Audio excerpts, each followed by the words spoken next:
Germany was crazy politically. Yeah, Mason, you're right. Exactly. Oh, hi there, how you doing? One of the most important questions about the Holocaust is why did it happen? In order to understand how a man such as Adolf Hitler came to power, we need to comprehend the post-war political situation in Germany. Today, I am taking you on an in-class field trip to show you sites associated with the chaotic situation in Germany on the conclusion of the First World War. Come on, let's go. Come on, let's go, guys. All right, woo.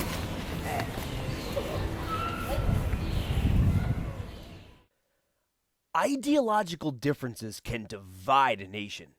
Today, we see American politics moving increasingly further away from moderation. If you think our situation is bad, though, after the First World War, Germany was so polarized that things were tremendously worse than what we see today. It got so bad that each side, the communists on the political left and the nationalists on the right, were killing each other with hundreds of political assassinations and thousands of deaths in street fighting. In addition, they would both launch coup attempts against the shaky moderate government of Germany. Because of the violence, even the democratic German political organizations were forced to create their own private army just to keep order at their public events. Our first stop today is at the Cemetery to the Fallen in eastern Berlin, where we will take a look at the communist side. All right, everybody, welcome to the Germany in Chaos in-class field trip. All right, so we are at a very special place now in Berlin, and it's all for you to understand just how crazy things are going to get after the end of World War I. Okay? Germany had gone through 4 years of one of the hardest fighting wars in world history, World War I. 4 years in which they had very little food because there was an Allied blockade. The German people made great sacrifices. And after 4 years, they found out they lost the war. The Kaiser's government fell, and the people of Germany were searching for a new government. And that new government, that search for the new government, created a vacuum in Germany where different political ideologies competed to gain control. One of them was the communists. Now, I know we as Americans, when we think of communism, we think of the Gulag, no human rights, the Berlin Wall, right? In 1918, that was all in the future. That hadn't existed yet. Communism was an ideology in which the working class would control society, no longer an elite group controlling society. So for millions of people in Germany, it actually was a very appealing ideology, and many people were attracted to the communist system. During the Weimar Republic, up to 16% of all Germans voted for the Communist Party. So it was seen as an ideology that would bring freedom to the people.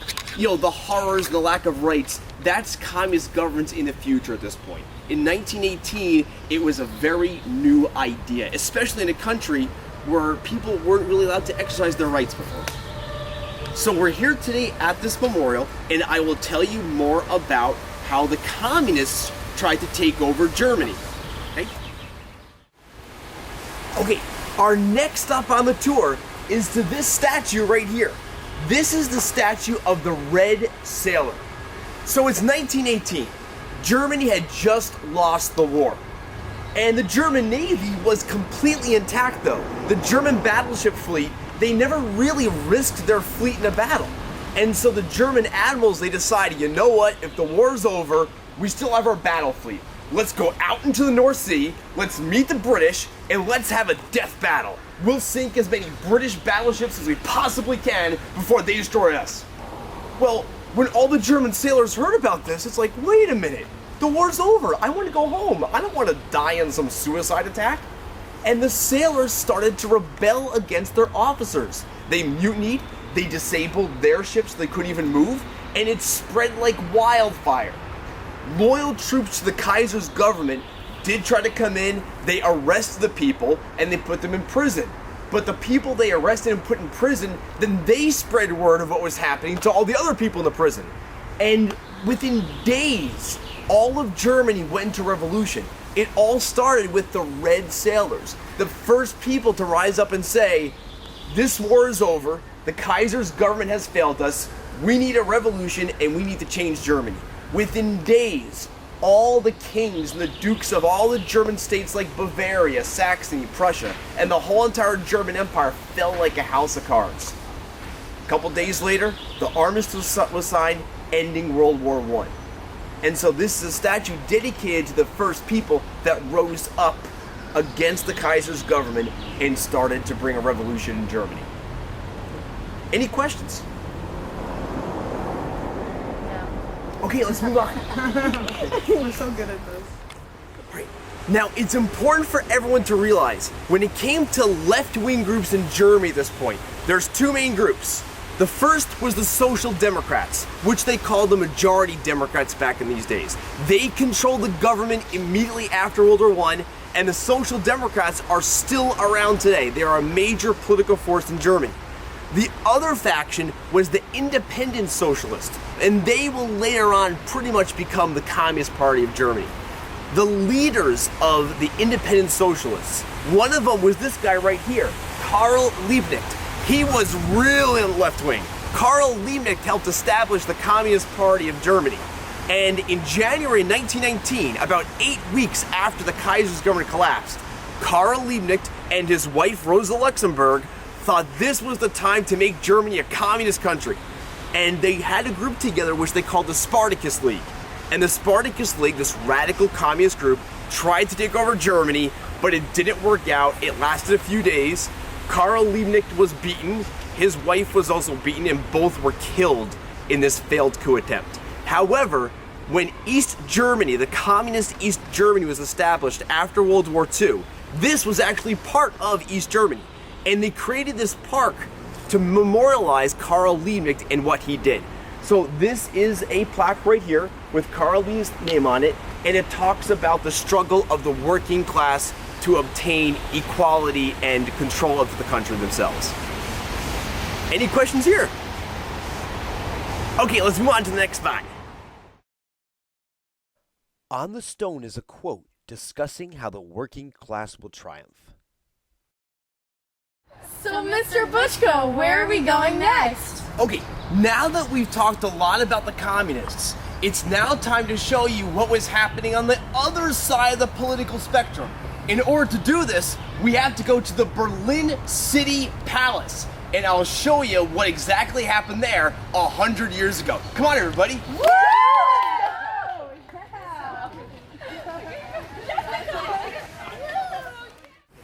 Hey guys, we are now in front of the Berlin City Palace, and this has a lot of importance when it comes to chaos that Germany was in after World War I. A communist group known as the People's Naval Division occupied this building, in which they used it as a base for kidnapping politicians, holding them ransom, even like a house for prostitutes. It was a disgrace, and the Social Democratic government of Germany wanted to get rid of it. So they sent in troops. And when the troops came to disarm those communists, instead of disarming them, the communists disarmed the troops, and the troops joined them. And the government now has a problem. How are we going to get rid of these communists? They are a real threat to the survival of this new burgeoning German democracy. Well, the Social Democratic government was allied with the German army. The German army, even though they didn't like the Social Democrats, they would choose them over the communists any day. So they made a pact. The army would supply loyal troops who had conservative ideological stances, and when they would use them to rat out the communists. They did it, and it worked. The battle lasted very quickly. It was known as the Battle of the Schloss, or the Christmas Battle, because it happened right around Christmas 1918, and it worked. The troops defeated the communists. The government realized, we need these guys. And these troops became known as the Freikorps. Demobilized German soldiers from World War I who were loyal to the Kaiser, who were very conservative, who are now going to fight for this democracy, even though they really don't like this democracy too much. It's important for us in our story because many of these people in the Freikorps will later join the Nazis. The Freikorps will evolve in a way to the SA, and a branch of the SA, of course, is the SS, the group of Nazis that carried out the Holocaust. Any questions? Okay, let's go.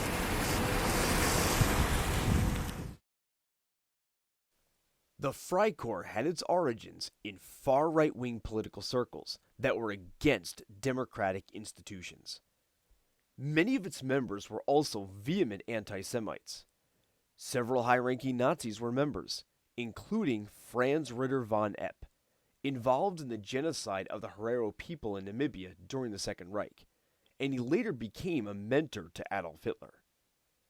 Hans Frank, Hitler's legal advisor, who became the Nazi ruler of occupied Poland and oversaw 4 of the 6 extermination camps. Rudolf Höss, the future commandant of Auschwitz, and Heinrich Himmler, chief of the SS and the architect of the Holocaust. The political left sought to take full advantage of the power vacuum created by the collapse of the Kaiser's government. Word spread on November 9, 1918, that the communist leader Karl Liebknecht was going to proclaim a free socialist republic from the Berlin City Palace. Many Germans were alarmed at this news, including the moderate Social Democrats. Its leadership was having lunch in the Reichstag building that day when one of its leaders, Philipp Schindemann, ran to a window where a crowd had gathered. Schindemann spontaneously proclaimed an end to the German monarchy and a formation of a new German republic. Liebknecht was not able to announce his socialist German state for another 2 hours, and only Schindemann's proclamation took effect. After World War II, the East German communists decided to tear down the war-damaged city palace, but decided to remove the area where Liebknecht made his proclamation and make it an entrance to a new structure across the street. In the end, they had to use the balcony next to the original one due to structural damage, but this entrance is still there today. The partisan upheaval in Germany only ended when Hitler suppressed all other political parties. Due to the Freikorps' association with the Nazis, very little is left of their influence in Germany. Most monuments dedicated to them have either been destroyed or dramatically transformed. However, due to the existence of communist East Germany during the Cold War and a still active successor party called Die Linke, more signs of the communists remain. One of the main thoroughfares in Berlin is still called Karl Liebknecht Street, and monuments to communist ideology still remain.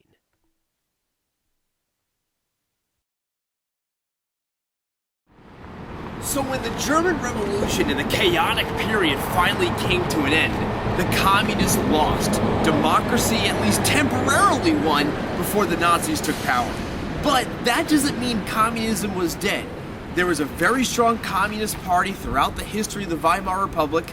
During the Nazi period, the Communist Party went underground, and of course, after World War II, when the Russians controlled the eastern part of the country, a communist government came back. As a symbol of how the communist struggle in Germany never quite died, right here, I am in Marx Engelsplatz in Berlin, and this is a statue of Karl Marx and Friedrich Engels, the founders of communism, the co-authors of the Communist Manifesto written back in the 19th century. So it's still around today. There's Karl Liebknecht Street, there's Rosa Luxemburg Platz, so there's still a lot of reminders of that struggle in Germany during that chaotic time before Hitler. Wow. I know we are very polarized today, but this shows it can get a lot worse. It's wild. Yeah, right? It's crazy. It's crazy. It's nuts. So, that concludes our Germany in Chaos in-class field trip. I really hope you learned a lot and you always take the information with you. And of course, I'll see you on the next in-class field trip. Take care.